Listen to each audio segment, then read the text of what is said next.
I've got this also from Donald J. Trump's True Social. I am outraged at, so I am outraged that the International Maritime Organization is voting in London this week to pass a global carbon tax. The United States will not stand for this global Green New Scam tax on shipping and will not adhere to it in any way, shape, or form. We will not tolerate increased prices on American consumers or the creation of a Green New Scam Bureaucracy to spend your money on their green dreams. Stand with the United States and vote no in London tomorrow. I have a feeling, a sneaking suspicion, that most countries are probably going to vote yes. I'm sure they will. If we're talking Western nations, yeah, they're all probably going to vote yes.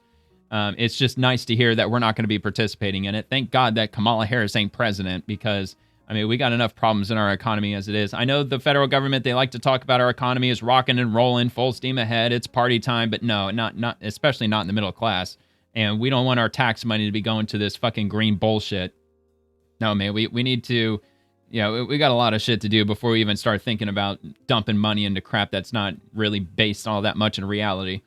We're still coming out of the Ice Age, for crying out loud. I mean, yeah, no wonder sea levels are rising by a millimeter every 600-700 years. It's because we're coming out of the last Ice Age. That tends to happen when you come out of the last Ice Age cycle. All right, Ambassador Mike Waltz, as POTUS and Secretary Rubio have made clear, the United States is a hard no on IMO HQ, and this is International Maritime Organization, their global carbon tax scheme that harms the American consumer. We're calling on other nations to vote with us or face serious consequences. I really like to hear this, man, because I haven't heard anything about this until today. Have they been... did this just really just come up out of nowhere? Or did they just drop this bomb on us at the last minute or something? Or what? Because, I mean, I've been paying attention to the government on a daily basis for months at this point. I've not heard anything about this until just now. So I find that to be kind of strange. But anyway.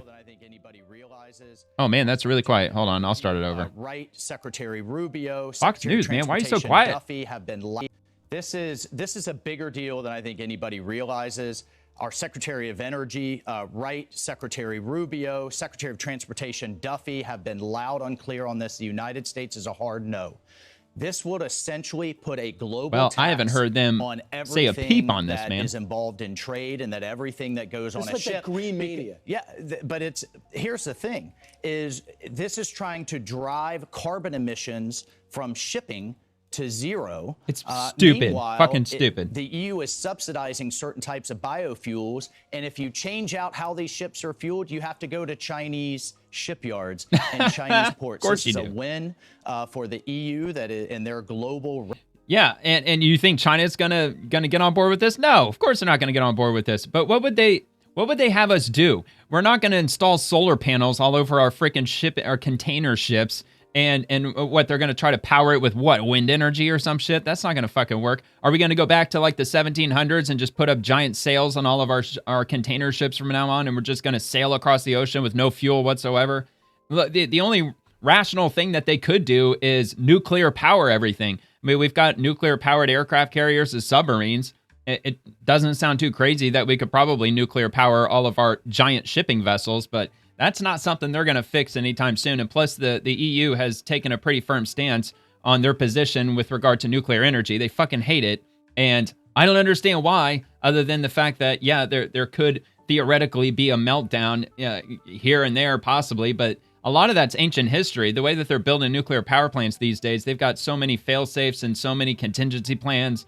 And plus, just the makeup of the nuclear fuel rods these days. I mean, I know it's not the case for all nuclear facilities. There's a lot that are still decades old. But for the most part, what they're manufacturing today is a hell of a lot safer than it's been in the past. But regulatory tyranny. This is a win for China. This is a loss for the American consumer, and we're going to fight it at every turn. And this is the kind of stuff, again, the Biden administration would just kind of let this stuff go by. Yeah, they would. 100%. Block and tackle. Well, right now we're fighting hard to defeat this vote, and we're calling on every nation to stand with us. They need but if they don't, they need 176.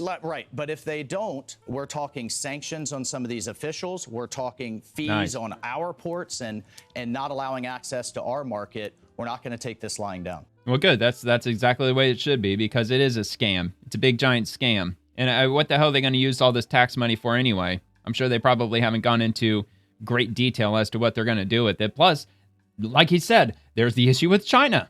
China, they're not getting on board with any of this shit. And a great sizable percentage of the pollution that's happening globally is coming directly from China.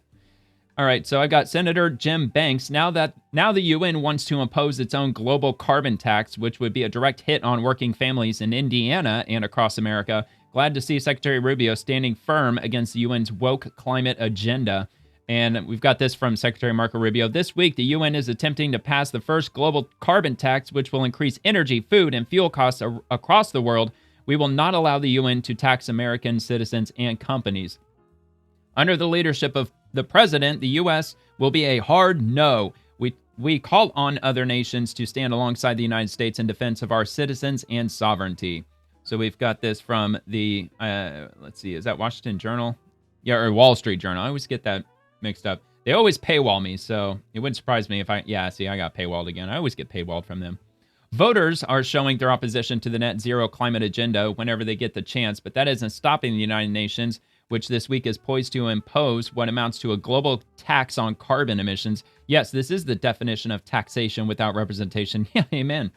So the International Maritime Organization, IMO, a UN body based in London, hopes at its meeting this week to secure final approval for its net zero framework for shipping. The measure would impose charges per metric ton of carbon dioxide that ships emit above certain limits. The tax would be $100 or $380 per metric ton. $380 per metric ton. Yeah, dude, that's going to be extremely expensive if that actually goes through. Yeah, absolutely fucking ridiculous. Plus, it all goes back to China. I mean, everybody's importing all kinds of shit from China. If China says no, what are you going to do? You're just going to say, okay, fine, China, you get a pass, because they give China a pass on everything. China's always getting a pass on shit. All right. If you enjoyed the video, I hope you take a quick second to give it a like and subscribe to the channel. And check out The Swamp, which drops Monday through Friday at 11 p.m. Eastern, covering the daily happenings inside the federal machine. Thank you very much for watching.